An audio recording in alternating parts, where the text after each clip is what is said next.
Inequality often survives through habit and comfort, through what feels normal. In Bangladesh, women still perform around 85% of unpaid household and care work, spending over 7 times as many hours as men on this labor each day. This work is valued at 19% of our GDP and remains largely invisible in economic planning and national decision-making. This makes something very clear. Gender equality is not a women's issue, it is an economic and national issue.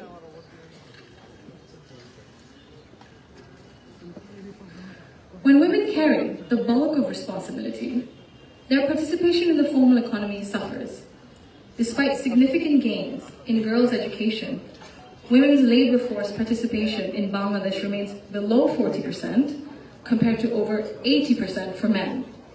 Women are far more likely to step back from paid work after marriage or childbirth, not because they lack ability or ambition, but because systems assume they will absorb the cost. This imbalance begins early. Girls are expected to adjust their ambitions around family needs, while boys are rarely taught that responsibility and care are shared obligations. Over time, this became structural and progress stalls.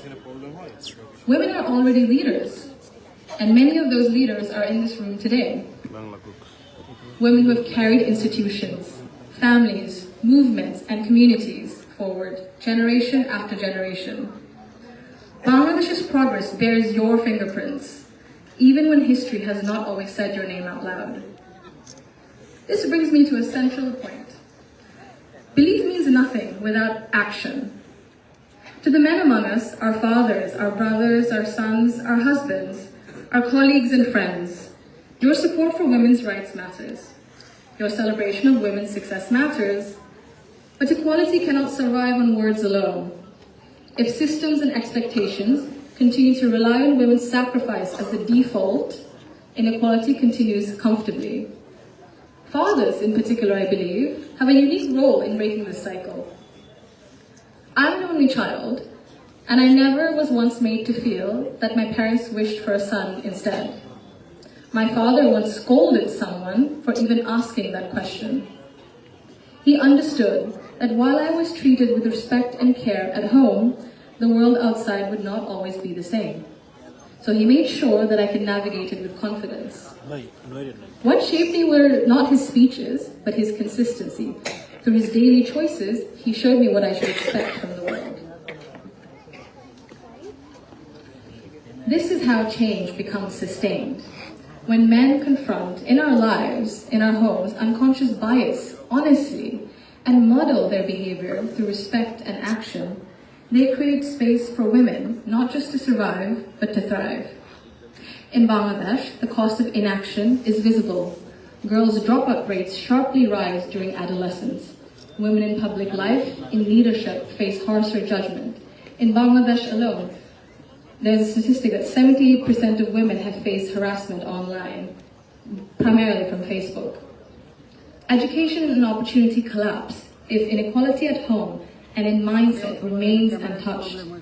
And for a country facing climate change, economic and political transition, demographic pressure, Bangladesh cannot afford to sideline half its population through exhaustion and social expectation. When women are welcomed rather than sidelined, they do not only change their own lives, they change the future of their families and the future of the nation.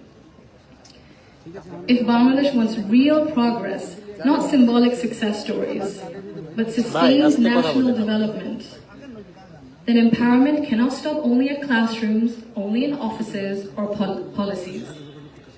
They must reach our homes, our institutions, and our mindsets. And it must be the responsibility of all of us. I thank you all for engaging in an inclusive dialogue today that reflects the true spirit of progress. Thank you. Thank you so much for your valuable opinion and remarks, Superstar Zaima Rahman. May I kindly request you to be seated on the stage with us.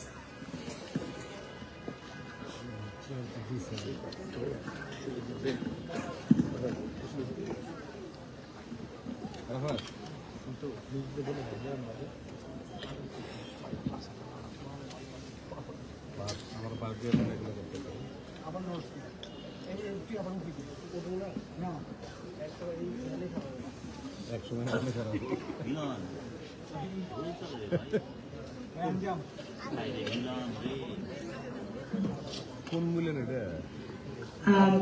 এতক্ষণ আমরা নারীদের কথা শুনলাম, কিন্তু নারীদের ক্ষমতায়নের জন্য তো আসলে শুধু নারীরা কথা বলতে হবে না, আমাদের জানতে হবে যে মেন কিভাবে মেন ভাবছেন, শুনছেন, তারা আসলে কি পারসিভ করছেন।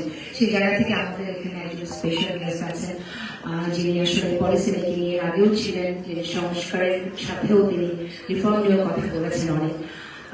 অনেকে মনে করেন যে আগামী নির্বাচনে ত্রয়োদশ জাতীয় সংসদ নির্বাচনে বিএনপি বিজয়ী হয়ে রাষ্ট্র পরিচালনার দায়িত্ব পাবে। সেই জায়গা থেকে আসলে বিএনপি কি ধরনের চেঞ্জেস আনতে পারে, নারীরা যে কথাগুলো ভাবছে সে বিষয়ে আমি অনুরোধ জানাবো আমির খসরু মোহাম্মদ চৌধুরী, বিএনপি সিনিয়র কমিটির